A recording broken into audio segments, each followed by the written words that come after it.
All right, girls, let's walk through this worksheet. So, Paulina, you gave me this worksheet the other day, and so some of your work is on here. Anything you see in that light blue color, that was me doing my work, and I'm going to explain each of these problems as I go through them.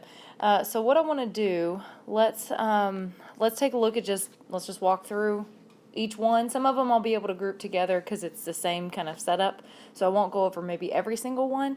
But I do want to show you quite a few of those. So on number one, Paulina, you've got your work done correctly on that one. So the thing to pay attention to on this is a drops per minute formula. It's when it's asking for the infusion rate there. So it's looking for, exactly that. What is the drops per minute? So infusion rate, however, can sometimes mean milliliters per hour. So sometimes they will clarify, like on ATI assignments, they will typically will mention what are they looking for in milliliters per hour versus drops per minute. But in this case, because they did give you the drip factor, they are looking for drops per minute on this one. So you're exactly right. And what that formula tells us to do is we want to take our volume. Remember, volume must be in milliliters. If it's not, we need to get it there. Divided by our time, because we're calculating drops per minute, that time needs to be in minutes. And then we are going to multiply by that drip factor that's given to us. And that will always be given to us because it's based on the size of that tubing. So that's exactly correct here. Paulina, you took the total volume, which was 110 milliliters that we found in the problem there. We divided it by the time. Half an hour we know is 30 minutes, so we use that. Very good. And then we multiplied it by the drip factor, which was 10 drops per milliliter. And then, so when we divide that out, that's what that's going to give us. And the reason why we need those units to be as such, remember to find drops per minute, when you take milliliters divided by minutes and then multiply it by the drip factor, which is a drops per milliliter infusion rate, milliliters and milliliters being the same unit cancel each other out, and that leaves me then exactly what I'm looking for, drops per minute. So that's why that ends up being calculated that way. So that's how we did that on the first one, and that is correct. On the next one, you can barely see what I've written in there. That one, what I've written in there, I have just said, oh, shoot. I didn't mean to do that. I meant to just take off my writing. So let me get that out of the way. There we go. On number two, what we're looking at here does tell us that Jody weighs 11 pounds. She receives ampicillin sodium 580 milligrams every 6 hours. It just asks what's the daily dose of ampicillin as ordered. Well, here is what was ordered. 580 milligrams every 6 hours. The fact that Jody is 11 pounds is strictly just extra information. The only time we would incorporate her weight is if you saw something that said maybe the order dose was so many milligrams per kilogram. In that case, that would be important information. But in our case here, it just was asking us, well, what is the daily dose that's been ordered? Well, there it is right there. So it's just 580 milligrams every 6 hours, which, very good, is 4 times in a day.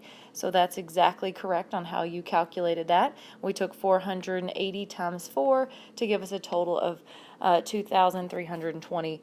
Wouldn't be drops per day, it would simply be milligrams per day, because that's what they were looking for, is just her daily dose. So it's just milligrams per day. On the next one, Bobby is looking to take 1.25 Dilantin Infitabs. So I keep doing that. Sorry. I'm trying to just remove my writing so it doesn't get in the way here. Okay, so looking down at number 3 then. Sorry, I always do that when I try to zoom or move a picture. There we go. All right, so Bobby takes 1.25 Dilantin Infitabs every 12 hours. Infitabs are prepared as 50 milligrams per tablet. So if he's taking that every 12 hours, that is correct. He is taking that twice a day. So 1.25 or 1.25 tablets would mean that he takes 2.5 tablets each day. If each of those are 50 milligrams, then if you took 2.5 times 50, you are absolutely right. That means that Bobby is taking 125 milligrams per day. So you did that exactly right. So that's why there's no more writing in there, as that's all that would involve. Okay, so moving forward, again, it's always just really taking into consideration what is being asked of you. And in that case, that's, we're really just looking for, what's being asked of us. On the next question, so I went ahead and wrote this in because we didn't have any writing there. So I just went ahead and wrote that in myself. This one was another drops per minute formula. It does ask what will the drip rate be, so this one was very specific on what will the drip rate be, so I know that I'm looking for drops per minute. So in this case, again, remember the drops per minute formula was volume divided by time times the drip factor. So we just take our volume of 600 milliliters, sorry if that's hard to read on that, divided by the time. Remember our time must be in minutes, so we took our 8 hours. So again, it was given over an 8-hour period, so I took 8 times 60, and that shows us that that would be 480 minutes. And then we multiplied by the drop factor. They gave us micro drip tubing, which is 60 drops per milliliter, and so dividing that out, that would mean that we would take 600 divided by, I didn't finish this one, I just wrote in how I would calculate it and then didn't do it. 600 divided by 480, take that and multiply it by 60, that gives us a total of 75 drops per minute then. So that's what I would get on that one. So that one, another bit of extra information there at the front of that problem. It does tell us that a 30 kilogram child is taking this. Again, doesn't say anything where, it's, where we need that child's weight. It does also give us that there's 600 milligrams of erythromycin, and that's just telling us how much medication is in that IV bag. They told us that that's just been diluted in 600 milliliters, but the question is asking us what the drip rate will be, not how much medication the patient is receiving. So because of that, we really just looked for everything we needed to calculate the drip rate, the volume, the time, and the flow rate. So be aware on some of those that sometimes questions will give us extra information, but just like a medical chart would give you extra information, tells you everything about the patient that you're working with, and so we really only need certain things when we're calculating certain things. So that's what we're focusing on there. Went ahead and took a picture of all these. Sorry, these pictures ended up somewhat blurry. I took them with the iPad that I'm working on right now, but hopefully you guys have the worksheet too, so you guys can see it a little bit clearer. On number 5. So number 5 was strange, but not too strange. It was just how it was worded that I can understand that would be a little bit trickier. So on number 5, it says vancomycin 160 so that's what's being ordered, is 160 milligrams of vancomycin every 8 hours to be given over the course of 1 hour. Really, that in this case is a little bit extra based on what's being asked. We don't really need to know that it's given every 8 hours or that it's given over the course of 1 hour. What that means is this is given probably as some type of IV, and then it's given over the course of an hour. After that hour is over, then they stop it, and then in another 8 hours, they will do that same thing again. And they give it over the course of an hour, and then once that's done, they'll wait another 8 hours and give it again. That's what that means. But it says, so the patient has a central line. Okay, got that. The medication manual indicates, though, the maximum concentration should not exceed 5 milligrams per milliliter.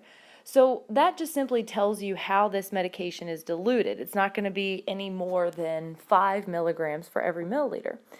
So based on that, I want to know what is the minimal amount of fluid the nurse should mix to ensure that it's, a proper dilution. Well, since the order dose is 160 milligrams, that's what this patient needs. It shouldn't be any more than 5 milligrams per milliliter. So this is just a D over H times Q question. Times Q. Doctor's order divided by the dose on hand. Again, the dose on hand just won't be anything more than 5, so we want to make sure we're using the minimal as far as that concentration is concerned.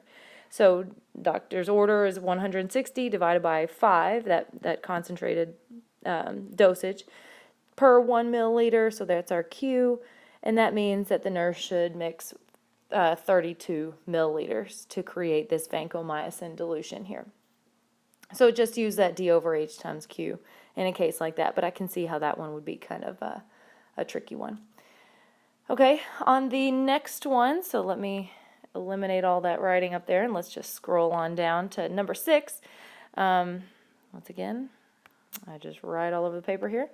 So let's move on down to number 6. So number 6 says a patient has 300 milliliters left in a bag of D5 1/4 NS, which is 5% dextrose and a quarter normal saline. Again, just what's in the IV bag, nothing to really be concerned with there. So don't be thrown off by that 1/4. Infusing at 43 milliliters per hour. The nurse calculates a new bag should be ready in how many hours. So what we need to look at here is we're trying to calculate how long an IV will take, so time. The time formula that we talked about in math said that if we take the total volume that we have, in this case, that we're looking at what's left, but that's the total volume that's left, and we divide it by the flow rate. So the flow rate, again, was just what says milliliters per hour, sometimes referred to as infusion rate.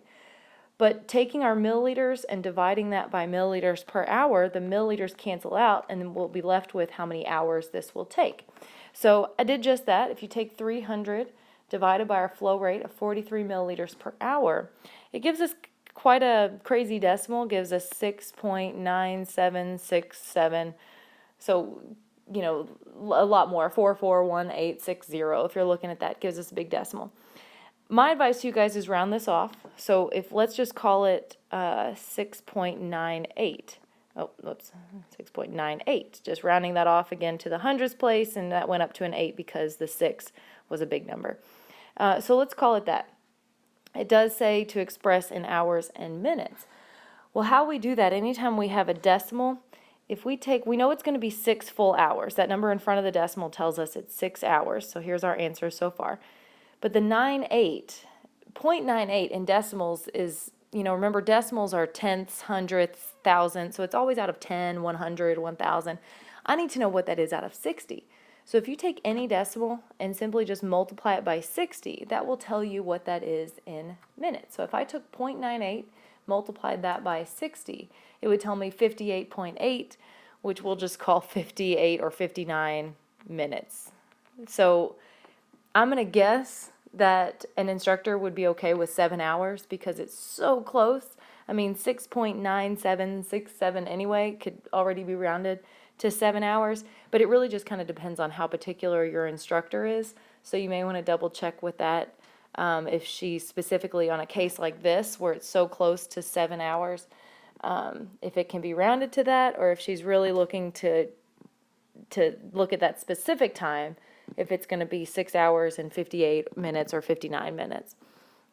So, but that's how we would get that. Anytime you have a decimal, you can take that decimal, just multiply by 60, and that will give you that. Okay, on number 7. This one's just again lots of information on here, but we're looking at a safe dose range. We did this on our very last day of class in math. So when we get something like this that says it's safe for a patient to take 200 to 400, this is where we see that milligrams per kilogram each day. For Jody, she weighs 11 pounds, and her order is 580 milligrams every 6 hours. I want to know, is her dose safe based on this packaging information? And so, Paulina, you did this correctly. You take that weight, divide it by 2.2 here, and that tells us that Jody weighs 11 pounds. We already know she weighs 11 pounds. Jody weighs 5 kilograms. So to figure out what's safe for her, we go up to where it says milligrams per kilogram, and we need to know what her safe dose range is, and that's correct. You take 200 times her weight in kilograms to see that her minimum dosage should be 1,000 milligrams a day.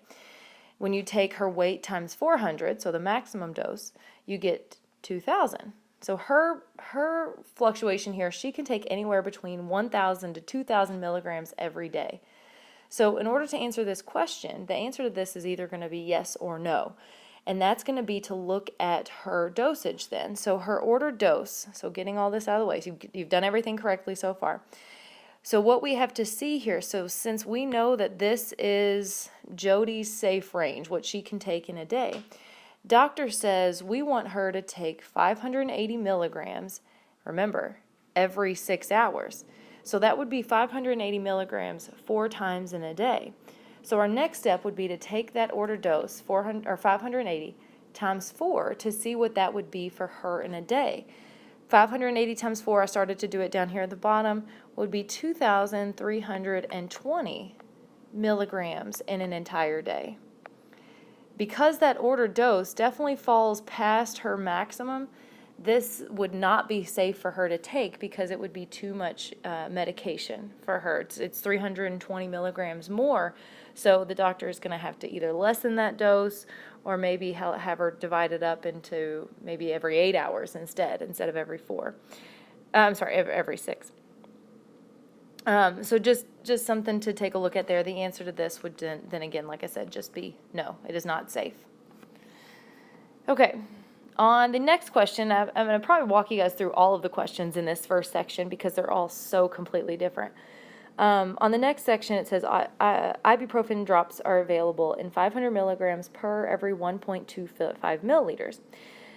The MD orders Motrin drops, which is, again, the same, just a brand name of ibuprofen, half a teaspoon by mouth for a temperature that's greater than 101 degrees. So how many milliliters should the nurse administer?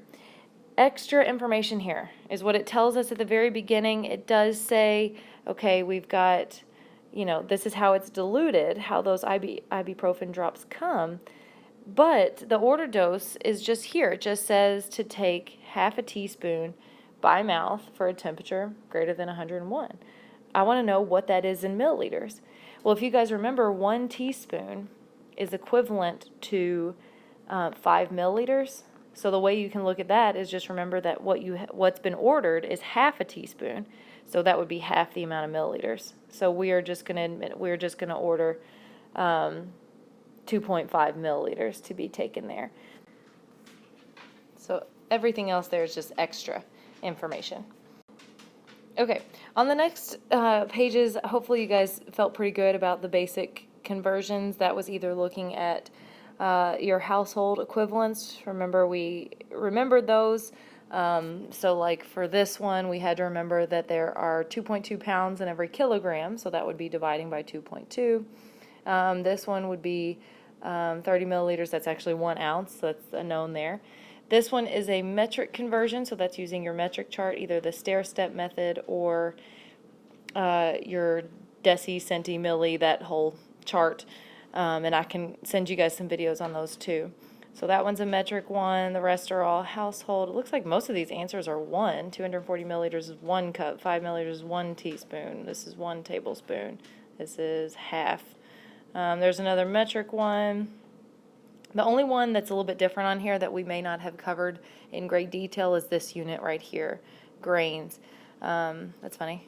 12 and 19 are the exact same question. Anyway, grains. 1 grain, this is an apothecary unit. Grains aren't used very commonly anymore, so I tend to not go over those in great detail. 1 grain, though, is the same thing as 60 milligrams.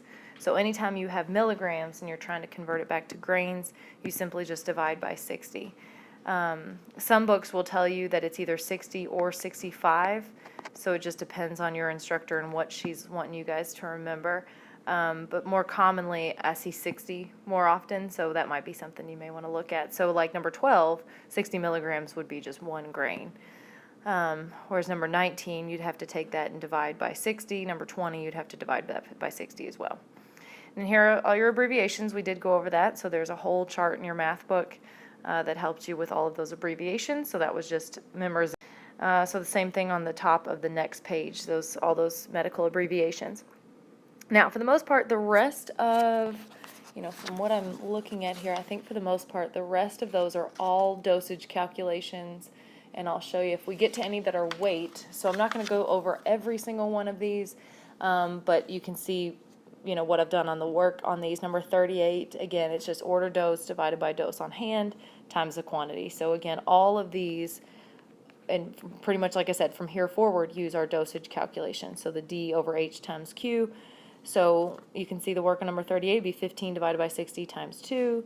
Number 39 would be 1.5 divided by 0.5 times 1, because again, any tablets, we assume, the quantity should just be 1 tab.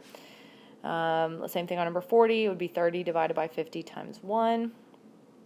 Forward to the next page, I did the same thing on number 41, it'd be 80 divided by 20 times 1. The only difference on number 42 was the order dose was in grams and the dose on hand is in milligrams, so you had to convert your grams to 1,000 milligrams. So it'd be 1,000 divided by 250 times 1 caplet. So don't forget that has our capsule, that they have to be matching units. We talked about that in class, that D and H always have to be the same unit, because the idea is you want them to cancel each other out, and that's what will happen now. Milligrams and milligrams will cancel out, leaving my answer in capsules then.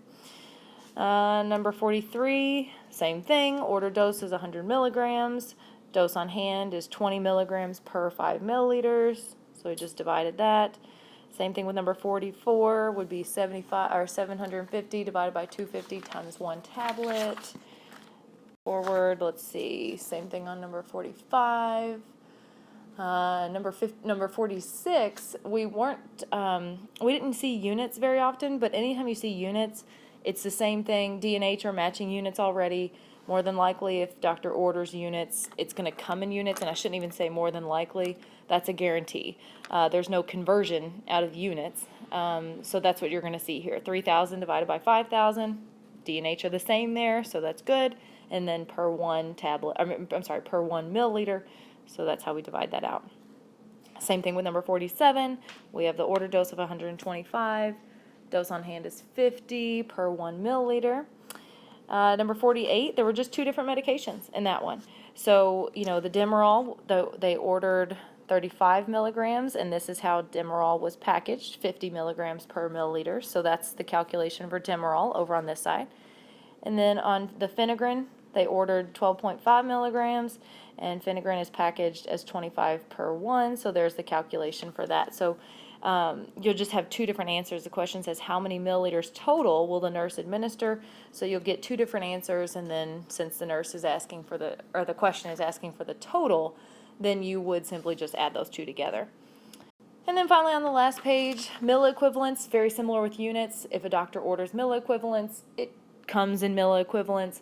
So again, since as long as D and H are matching units, then that's what we use. So we took 75 divided by 20 times 15 on that one. And then lastly, numbers 50 and 51 are simply just addition problems. It's just you want to just calculate the total intake, and this patient took in quite a few different things. So here's the IV that was given to them. So the normal saline, 70 milliliters per hour. The trick on this one, and I totally just missed that one, so you're going to have to take 70 times 8 to get that part first. So 70 times 8 would be 560, so that's part of that calculation first. Because it's 70 milliliters per hour after the 8-hour shift, you want to know the total, how much has been infused. And it just said that they're getting 70 milliliters per hour, so that I would just assume that they received that the entire shift. And then they took in 120 milliliters of juice plus 360 milliliters of water, and then plus 90 milliliters of milk. So it would just be an addition problem here. And then you're going to see very similar for the output. So for the shift of 8 hours, the Foley catheter was 375 milliliters, Jackson Pratt was 35 milliliters, and Masis was 100 milliliters. So you just add them all together. So that's all that happens on those 2. It's just basic addition there. So it looks like that's what we would do on that worksheet. I hope that helps you guys with those. I know I walked through that fairly quickly, but you guys know anytime you have any questions, you guys can feel free to just shoot me an email, reach out to me, grab me in the hallway, anything. Just let me know.